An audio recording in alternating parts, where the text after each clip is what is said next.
Hello everyone, I'm Dr. Chris Brown, Science Co-Lead of the Global Mangrove Alliance, and I'm pleased to welcome you to the Including Local Ecological Knowledge in Mangrove Conservation and Restoration webinar. This is part of our Science and Policy webinar series. Today we have presenting Dr. Kerry Grimm, who is lead author of the Mangrove Alliance's Best Practices Guide, as well as 3 of the case study authors from that report. So without further ado, we'll get to the presentations, and then the presentations will be followed by some Q&A with our GMA members. Best Practices Guide, the GMA published earlier this year. So first, in case you aren't familiar with the term LEK, or Local Ecological Knowledge, one definition I really like is the knowledge, practices, and beliefs that are gained through personal observation and interaction with the local ecosystems and that are shared among local resource users. So the impetus for this guide really arose because there's an increased recognition that local community members hold valuable knowledge that can increase understanding of mangrove ecosystems and the quality and effectiveness of restoration and conservation initiatives. It should be noted that it's up to them to decide if and how they want to share their knowledge. Yet, despite this growing interest in mangrove LEK, there really hasn't been much of an exploration of how researchers and practitioners have engaged with it, nor guidance to help those who would like to do more so in their work. So I'm just going to give a brief overview of some of the major points in this section, especially about research, mangrove management, and how-to guides. So our analysis of LEK and research found that although some researchers engage local members in various stages of the research, more often they study local people's knowledge. And we group the type of knowledge into these broad categories here. And even though there's this vast amount of mangrove knowledge that community members hold, research has often focused on knowledge about human mangrove interactions, especially benefits of and threats to mangroves. So we really encourage researchers to explore less studied knowledge, such as generational observations of seasonal and climatic changes, and also ways that they can include people in the research at multiple stages, some examples of which are provided in the guide. And then moving to how LEK has been used in practice, we included 21 projects that show the diverse local knowledge that can inform mangrove conservation and restoration. So, for example, information about which mangrove species has historically been in degraded areas helped inform where maybe to locate restoration activities and which species. And these knowledge holders were also involved in the projects in a variety of ways and stages. But I'm going to leave that to the other speakers who are co-authors of some of these cases to share more details. And I want to focus the rest of my time just sharing some guidance. This is just brief overview. There's more of it discussed in the guide. And also, given that every project and local context is different, these are just suggestions that should be adjusted to each project's location and participants. But the most important thing is to make sure that local knowledge holders want to share their knowledge. And once this has been ascertained, respect, collaboration, and frequent communication should occur throughout multiple stages. And in that pre-project planning stage, it's really important to learn who's local, because it could include those who are outside the immediate area and also people who are typically excluded. And also identifying like the wide scope and diversity of LEK that includes that exists in an area can really lead to a richer project. All work should be conducted ethically and inclusively. So for example, any permissions or consent should be gained before starting any work. And those involved should identify ways the project can be co-produced with the diversity of stakeholders from the onset of the project. During the implementation stage, it's really important to revise based on local feedback and new insights. And also after sharing findings with participants, it's really important to validate any analyses that were conducted to make sure they're accurate. Local partners and knowledge should be recognized in outputs and in ways important to those people. And then when a project or research is completed, it's try to ensure that the work can continue if it makes sense and be a model for other communities and help ensure that the community is supported and empowered in this work. And finally, researchers should avoid parachute science, which is where knowledge is taken and not shared with the community, and the community receives few benefits for actually sharing their knowledge. And so we try to model some of these suggestions in the guide. We required case studies to include local knowledge contributors as co-authors. We conducted multiple rounds of co-revision to ensure we accurately portrayed knowledge in edits, and we invited all people involved to be co-authors, which resulted in more than 100 authors on the whole publication. And I just want to conclude with something one contributor shared with me after talking to a local knowledge contributor for this guide. The woman gave a heartfelt thanks for the opportunity to share their story, and she was surprised and grateful that their experience had garnered international interest. So that just shows how much this work really matters and how we need to engage in it more. And so before moving on, I just want to really thank Mark and Matthias for inviting me to be involved in this project and take the lead on it, and Kate Kincaid for some of the initial work. All those LEC holders for sharing their knowledge, and all the authors, as well as the GMA community who has shared their support and interest in this guide since it's come out. Case that I will share with you is from Honduras, the Comunidad de las Flores. Well, this is a community-based initiative for restore and protect mangroves, but also to improve water quality in the estuary that is in their communities. And they organized in a committee in 2015. And the activities that they do is cleanups, like clearing the river, and also they are planting mangroves, and they are doing environmental education with adults, young people, and children. Who is involved? The initiative was organized by the local community when they realized that the estuary was very contaminated and a lot of invasive species were there and was affecting the local fisheries. So they decided to work together. At the beginning, they were like 10 people, and then now the more members of the community are involved. Now the committee has the support of local authorities like municipality and the Navy, but also from other local NGOs, environmental and social NGOs working in this community are supporting them with funding or resources that they need to do the activities. So the local knowledge that they are using, all the activities that the committee is conducting are designed by them according to their goals and their priorities.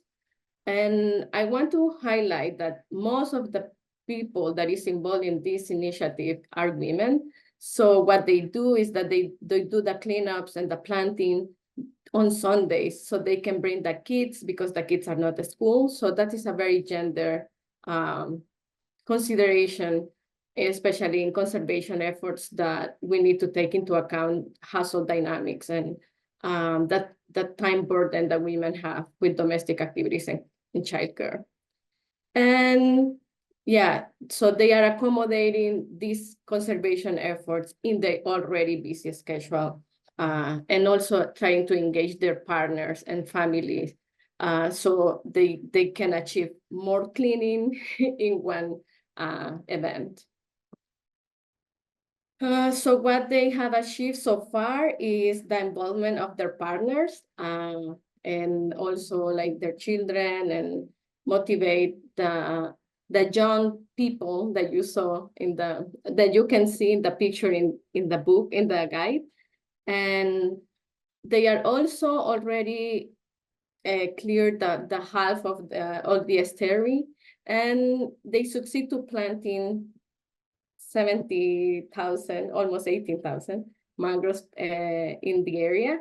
And most important, they have been an example and inspiration for the nearby communities that go to that place, and they can see the achievements of these people working. They have more or less 9 years working, cleaning and planting and doing many activities. And nearby communities are already aware of the efforts, but also of the benefits. And it helped to other people in the community to realize the damage of throwing out waste, or like other kind of benefits that comes from collective action. So I was very short just to give more time for questions, but yes, that's Thanks. Thank you, Sara. It's great. No, it's really nice. So next we'll go to Claudia Durán from WWF Mexico. And yeah, we'll have time for questions for everyone at the end. El contexto primero del I'm going proyecto se llama To give Raíces. you the context, first of all, of the project, it's called Raíces, mangroves for the community.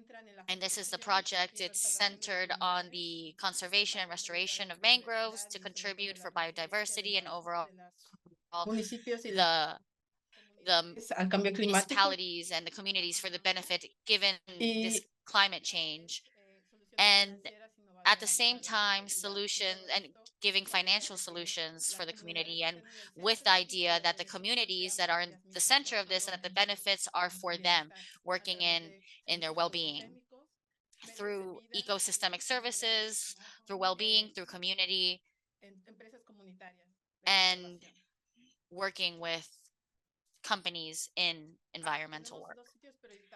We have two sites. One of them is Lucatan, where we do these activities in the north. We have 3 reserves, natural reserves, and in this same line, we are looking at the biosphere.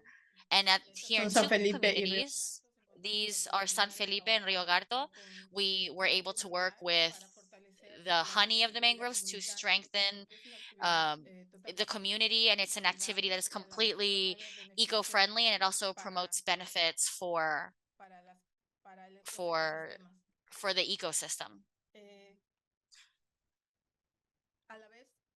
At the same time, the apiculture also allows us to promote benefits for this culture, collaboration, work that allows for collaboration within these activities, and these activities can be shared with other communities, and for example, the communities of the coast that are also dedicated to tourism, fishing. They incorporate these knowledge with these other activities that are very local and very focused on nature and seeing how it behaves, whether in climate, how it affects the rain, and for example,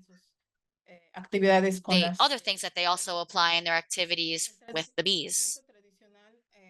The local and traditional knowledge with beekeeping has a very old history, and it comes from the Mayan culture, where they would work with the arrival with Apis bees. And even though Apis, they were able to replace the native bees, they still have a lot of cultural knowledge and a lot of importance in the region. And it's a lot of that knowledge that's gone through generation, and at the same time in local contexts, because a lot now young people have really taken to this, to beekeeping, and now young people learn about this through communities and generations, and this will have it has a really big skill to be able to conserve nature, as we talked about, when we work with rain, planting, storms, how it affects, the planting and the flowers. So what we're doing currently is we have an alliance with the mangrove beekeepers in 2 communities. We created a roadmap in which the needs, where we have the needs in order to strengthen all of these activities. And we have a joint apiary to exchange knowledge, to create agreements and designate tasks, and also to promote more to be able to promote mangrove honey. It's also been recognized. This mangrove honey is recognized in its communities, and it has its kind of like brands, and they're selling it even more, which is very particular. It's a little bit salty and bitter at the same time. So part of this project, it also promotes the commercialization towards other markets, high value markets, and also give them new skills, technical skills that they can face the challenges with beekeeping, and which obviously a lot of times is very hard given the climate, looking at soil details and things like plagues. So the next steps, beekeepers are very interested in knowing how to manage native species and to promote to be able to promote this knowledge, and with the importance of mangroves and tourism, and that's what we're working on in our current spaces. Thank you. The next presentation is from Matthias Mueller, and he was not able to make this time, so it's a pre-recorded presentation. So I'm just going to share screen and put a recording on. And then after this presentation, we'll have a Q&A with the panel and a discussion. So this is Colombian project, KfW and International Climate Initiative financed ecosystem-based adaptation for protection against coastal erosion on the Caribbean coast. The overall objective of this project was to stabilize prioritized coastal sections that are affected by erosion due to climate change. So three objectives: promote climate adaptation in a local and regional national framework, reduce socio-ecosystemic marine coastal vulnerability, and increase socio-ecosystem resilience to the effects of climate change, especially in that case erosion. So that project was implemented in 4 provinces in Guajira, which is where I will report or talk a little bit later about our measures, which is here in the upper northeast, and then in 3 other provinces. So this is a highly arid area. The outcomes and outputs, I will skip them. Highly arid area, desertical area. And so what we did was mangrove restoration, demarcation of protected areas, mapping and zoning of mangrove ecosystems that served as an input for land use planning and management plans, and also eco-efficient stoves, the installation of eco-efficient stoves, better management agreements, management and opening of canals, and capacity development. So in a nutshell, at the end there were 3 projects that we bound together in this article related to LAK. So the project size, it's 2 different areas. One is a regional protected area with 42 hectares, and Bahía Hondita, which is a quite big area of 363 hectares. So the species, mangrove species, were Rhizoptera, Avicennia, and Laguncalaria. This is the scientific names. I just know the Spanish names. Project duration 21 to 23. So what was the background? And the central government adopted a mangrove restoration guide in 2 years before we started the project. But due to local differences in biophysical and socioeconomic and also ethnic characteristics, there was the need to include traditional knowledge in this restoration process in order to be successful. What are the cultural significance of mangroves in that area? Mangroves hold unique meanings for various groups there. So there are different ethnic groups. One is the Wayuu indigenous group. For them, there are sacred sites with special meanings and uses of mangrove ecosystem. Then there are Afro-descendants. They have the mangroves were their ancestral refugees for them, and fishing grounds and food sources. So they hide it in the mangroves. So there's really cultural meaning and binding for them. And there is another indigenous group, which the Arhuaco, and there is a more spiritual meaning for them. So there for them, mangroves are like sacred spaces. What is the importance of traditional knowledge? Sacred beliefs, traditional knowledge, and also insights, obviously, into land use, mangrove species, hydrological patterns, degradation, etc. So what we did, the Wayuu cosmovision, they don't have written language, so it's oral agreements that they are based, their culture is based on. So we had to include really various processes of oral translation and multi-stage negotiation processes, all within an oral space, not a written space or written methods. So there is different offering of goats and meals preparation. So this typical certain typical characteristics of those indigenous people, and also dance ceremonies. And then there is this community work method that is used there, and we also use so that the people gather, they eat together, they dance together, and there is no financial refunding for that. So one of the areas, the protected area Musichi, we installed fences in order to protect the ecosystem, the mangrove ecosystem of cattle ranching, of entering of cattle, because there are a lot of cattle ranching around there. So, and also, so what was the key? The knowledge of animal whereabouts and their migration routes. So we really had to interact with them to know where are those routes, and the necessary openings. So obviously life goes on there, and people need spaces and openings to enter to the beach and to transit. So we had to get those to know about this topics.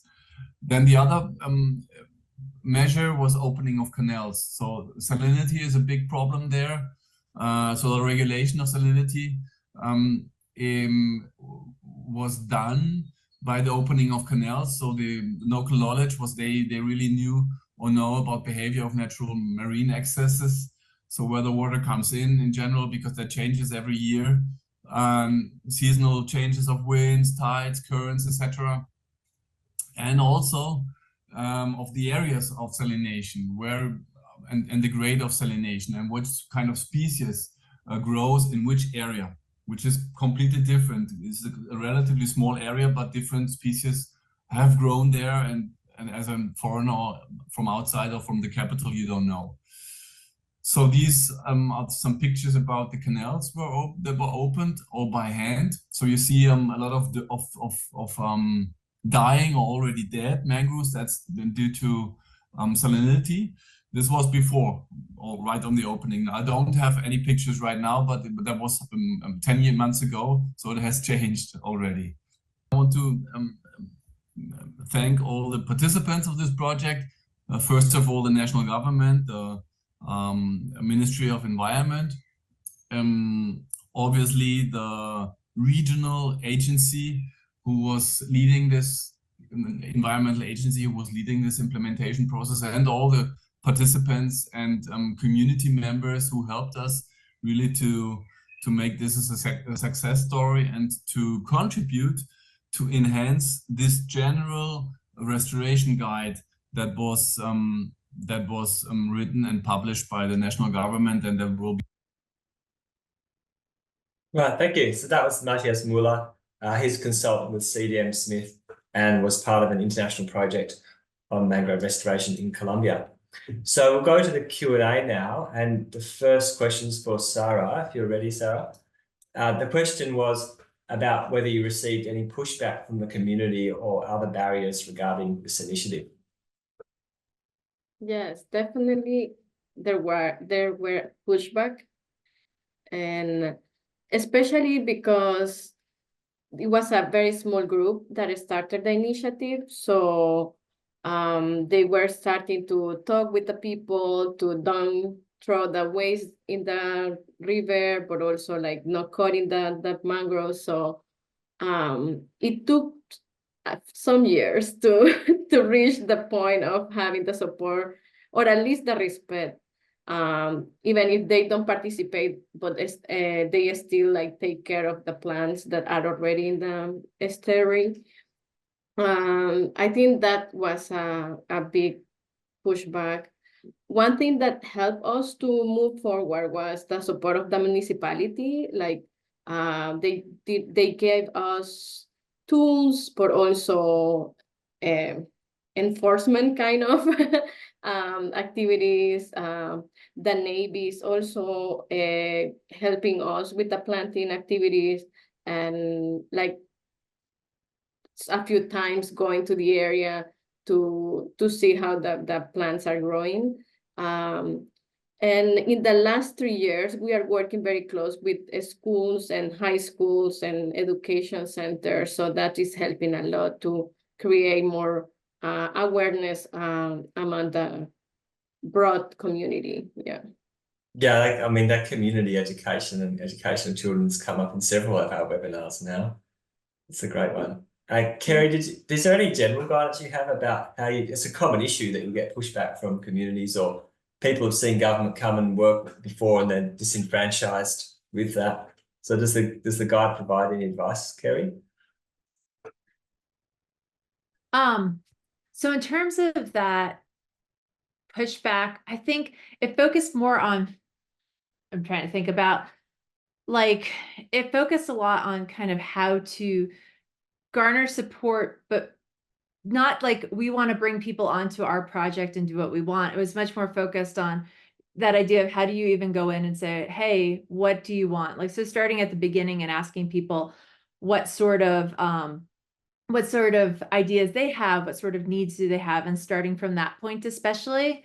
And then, so hopefully, ideally not having as much pushback, but that's not realistic in reality, because one of the other things that the guide does focus on, and a lot of my research is focused on too, is that communities aren't homogenous. And so you're never going to get everybody being like, yes, this all sounds great, because people have different needs. People have been left out of conversations before. So a lot of the guide is also thinking about how can we start projects from a place where maybe it alleviates some of that. But then the other aspect is to, and it's a lot that's talked about in community engagement work as well, more generally, is the idea of constantly reevaluating. And so that's where, if there is pushback, if there is concerns, instead of going ahead with that project, taking a step back and saying, okay, what are the concerns? How can we address them? What can we maybe do to, what do you need to make you feel more comfortable with this, right? And that should be done all throughout a project or research too, like that idea of constantly checking in and saying, hey, is this working? What isn't? Where do we need to go from here? And hopefully, even if it's not going to address every concern, it also shows a level of respect, and that you're really wanting to incorporate people in all these different stages and adjust to kind of meet their needs and their concerns as much as possible. Obviously, there's limitations that you're working in with financial cost, policy, regulations, and whatnot, but that's the key thing, I'd say. Yeah, and when I talked with Matthias last night, he said they just were running out of time for the consultation, and the community still hadn't bought in, but in that case, they were able to push for more time, and that's an important part that the funder was able to extend the funding to give them that additional time as well. I want to go to Claudia. Can you talk a bit about engagement with the broader community beyond the beekeepers, and if you did that and how that went?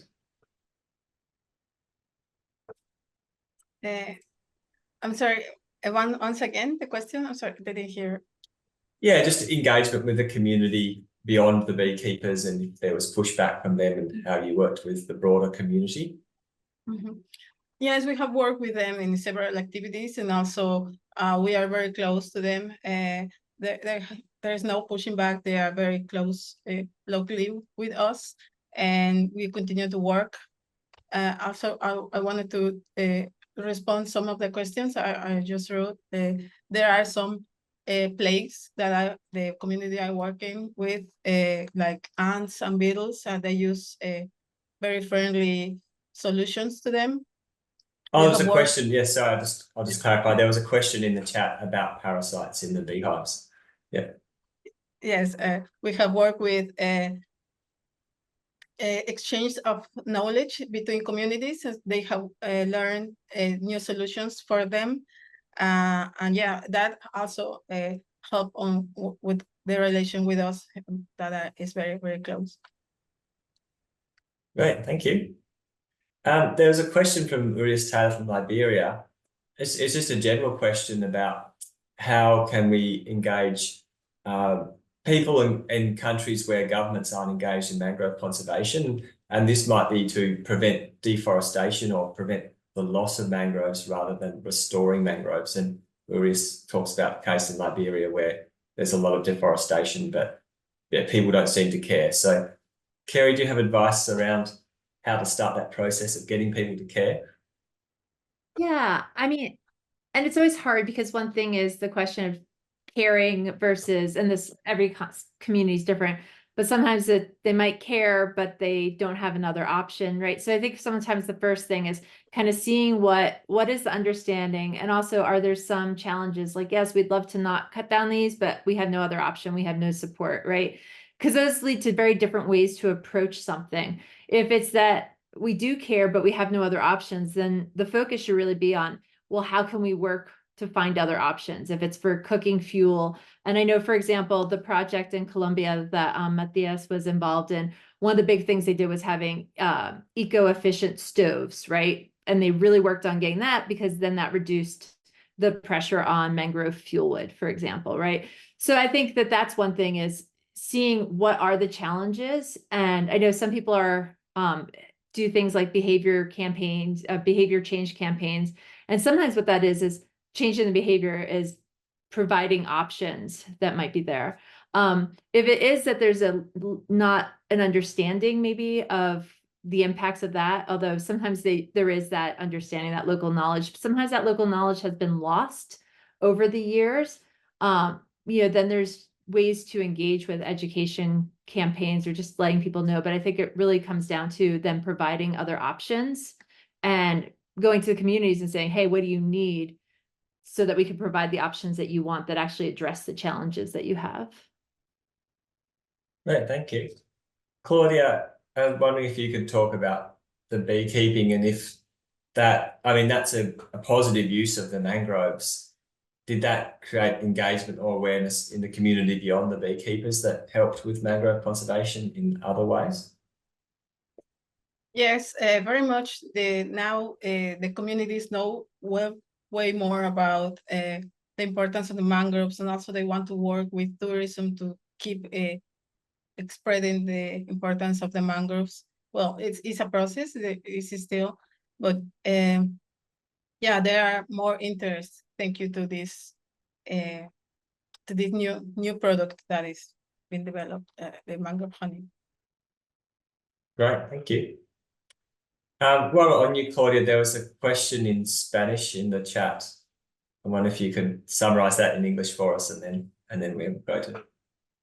Yes, he's asking how the apis, the beekeeping of apis, replace the native bees, and why now beekeepers are interested in native bees. The reason, the apis replaced native species many years ago with the arrival of the Spanish, but now there's a more interest in beekeeping with native bees because they don't have stings, and also their honey has medical properties.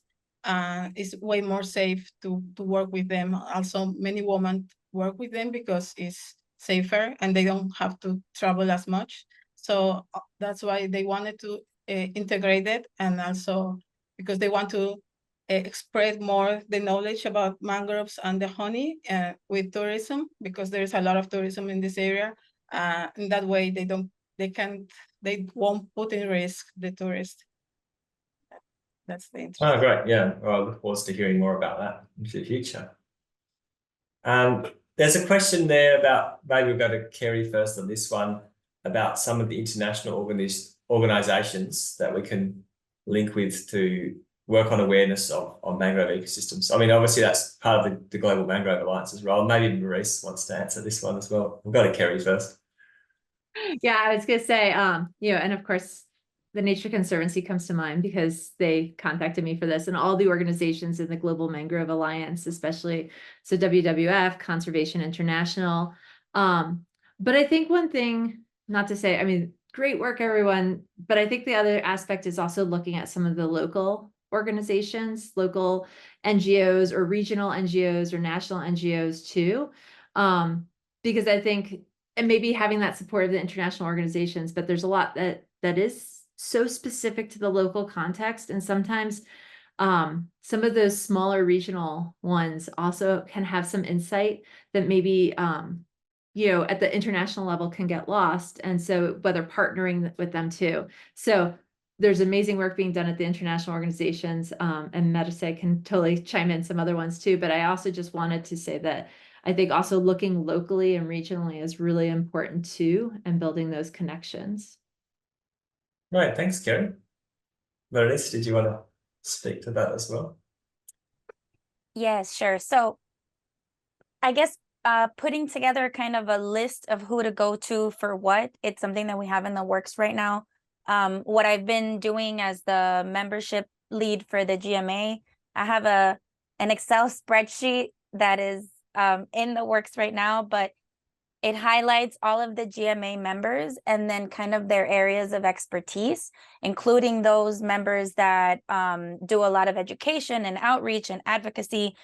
So eventually that's something that we'll be ready to share with all of the rest of the members, and everyone will have a connection to everyone else, to see other groups that are experts and where there's kind of like a matchmaking, so you know who to go to for certain information.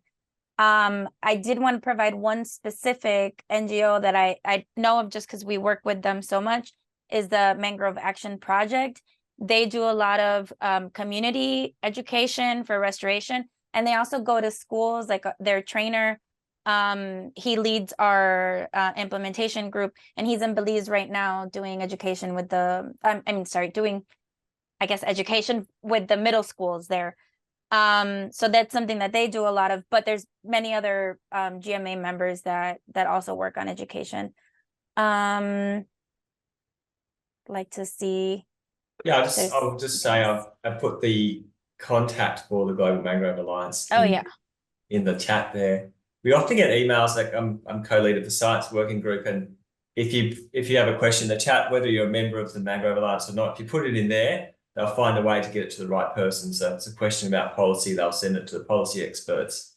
It's a question about joining the GMA, it will end up in Maurice's inbox. So feel free to contact us if you have questions. Yeah. Did you have more to say on that, Maurice? Otherwise, I'll go to Kerry. The last thing I'll add is that, oh, sorry, Kerry. Go on. We're very, very soon, we're going to be starting a platform for members to talk to each other, kind of like a Facebook, but we won't use Facebook, something a little bit different. But that's one of the roles of that platform, is to be able to answer questions like this and to put people in touch with each other. So that'll go out through the GMA, like our newsletter, and through email. So you'll be hearing about that, and that can get us talking to each other and answering questions like this on the regular. So thanks. Nice, thank you. Sorry, Kerry. No, don't worry. I was just gonna say also, a good place to maybe start looking is looking like in the guide, all those case studies. It tells you all the co-authors. Well, in the front it has everyone's affiliation, but the individual studies then says affiliations, and so you could see which ones are with like Wetlands International or the National Wetlands International, or WWF. But then it also has some of the local organizations, because there was partnering. So for example, Mangrove Action Project had a project there, and worked with Associación, I think Manglar, I think that's the one. So like working, and so you could see some of those regional international partnerships as well. So that's a good way to kind of get a lay of the land of some of the people who are working on the ground projects. Great, thank you. Ready to say? Yeah, I'm sorry. There's something else I wanted to add. The Knowledge Hub on the GMA website is where a lot of our members are able to send us documents or resources that they want to share with everyone else. So if you go to the Knowledge Hub on the GMA site, you'll find a lot. And there's a question in the chat that says they would like to find out how to manage community expectations. And one thing that we're working on right now, there's a lot of GMA resources that are tailored for other people in conservation and other practitioners. And we've been lacking the community piece, like how to get information to communities. So one thing we're working on right now is it'll be in the format of a flip book. and it's meant to set expectations around carbon market projects, blue carbon market projects, because there's been a lot shared with us of how can we set expectations with communities. They have unrealistic expectations of what a blue market project would be and how it's done and how they get money. So that's our first resource that we'll have that's tailored for communities, so that anyone could have like a community meeting and look through that and find out a little bit more about carbon projects. And hopefully in the future for the GMA, we'll be able to provide more resources like that are tailored to, in very simple language, in a lot of different translations, that our communities can access. Yeah, I think managing expectations is very important, because if you don't meet expectations, then it's a very quick road to failure of your conservation project. So that's really important. And I do appreciate the work the GMA does in producing these reports in different languages as well. It's really helpful to get the word out there. So we haven't heard from you for a bit. Did you want to comment as well on the managing of community expectations? I think that's why it's very important to know the context, like what are the realities of the people that is engaged in these initiatives, because people can get frustrated if they are investing a lot of energy, time, making a lot of effort and not getting anything to benefit them. So I think finding a balance of like, if we can just commit one time per month, so we do that, and then or distribute responsibilities is also something that will help with the community to don't get burned out because conservation efforts are very demanding. So but like the expectation part is always there. Like hearing Claudia, for example, I feel like the conservation efforts somehow I tied to livelihood. So people are protecting these resources because they depend on them. So, and understanding that kind of dynamics helps a lot to set expectations more realistic and more inclusive also, like considering women uses and men uses, or considering older people, young people. Looking for like diversity will help us to like long-term efforts for conservation. Otherwise, if we rely only on the same people, that is usually community leaders, they get burned out and they don't want to know anything about mangroves 2 years later. So I think that's something that is helping this initiative. And they are also tied to like saving groups. So they save money. It's not just the conservation activity. They are doing many things together, and conservation effort is just one more thing that they do together. So I feel like that's something that helps. Yeah. You spoke about how they were bringing the children along with them, and that was sort of like a Sunday activity. And I was wondering about the gender aspect of it. Are they having much success in getting the men involved as well? And yeah, I think one of the challenges is getting involved men, because they work the whole time, and when it's a free day, they don't want to get involved in something that is require physical labor.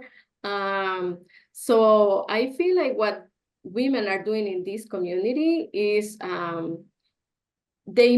women are the ones that go every Sunday, and one Sunday per month, they invite the partners. So that day that the partners are there, they do the more physical work. So I feel that kind of things helps understanding the gender dynamics of the communities and hustles also.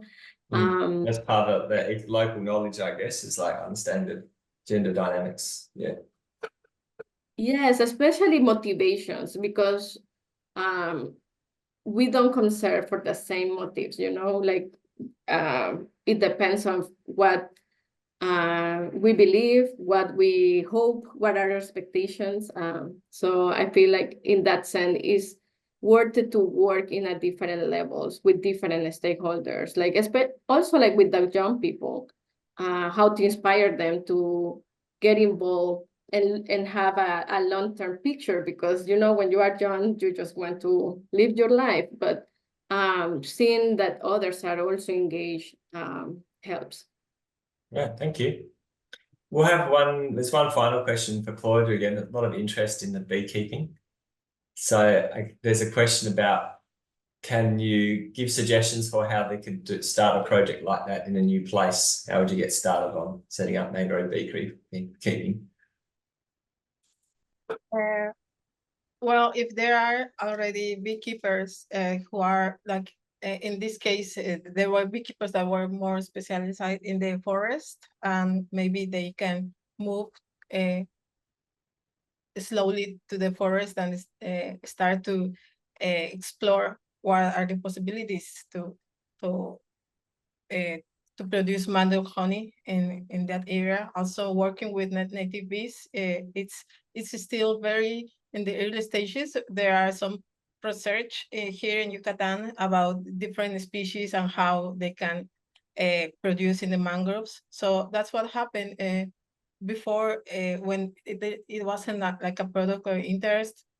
People start to work in the mangroves, and they didn't use that honey. They use it only to feed the bees, because the honey is saltier and bitter. So maybe there's but they did it because they found out that there's another flower that bees can use. So maybe that is a possibility for the beekeepers in that area to explore those possibilities. Great, thank you. I look forward to trying salty honey one day. That's really interesting. That was our last question. So, Kerry, unless you had any final words on the report, we'll end it there. We're good. Yep. No, I think I just want to thank everybody for their contributions to it, and I hope people check it out. It's written as individual sections, so it's long, but if you're interested in research, that's a section. If you're interested in the cases, most of the guide actually are these 21 cases that, but we also try to write summaries of each thing, recognizing that since there's a lot of information in there, what kind of things to take away. So, that's a good place to start if someone wants to kind of glean some information, reading the intros and summaries. But it's so great to learn all the different things people are doing around the world, and the diversity of knowledge that's really helping improve, restoration and conservation in mangrove ecosystems. Thanks, Kerry. Yeah, it must have been a huge body of work to pull that together. And yeah, we'll share the report link in the chat again. So I just want to thank all of our panelists for presenting today and sharing their time and answering our questions. I'd like to thank our interpreter, Nicole, for kindly interpreting into Spanish for us and interpreting the Spanish into English as well. It's an amazing job. And this recording will be online, so look out for it there and feel free to share it onwards to other friends and colleagues. And yeah, I look forward to seeing you at the next webinar we hold.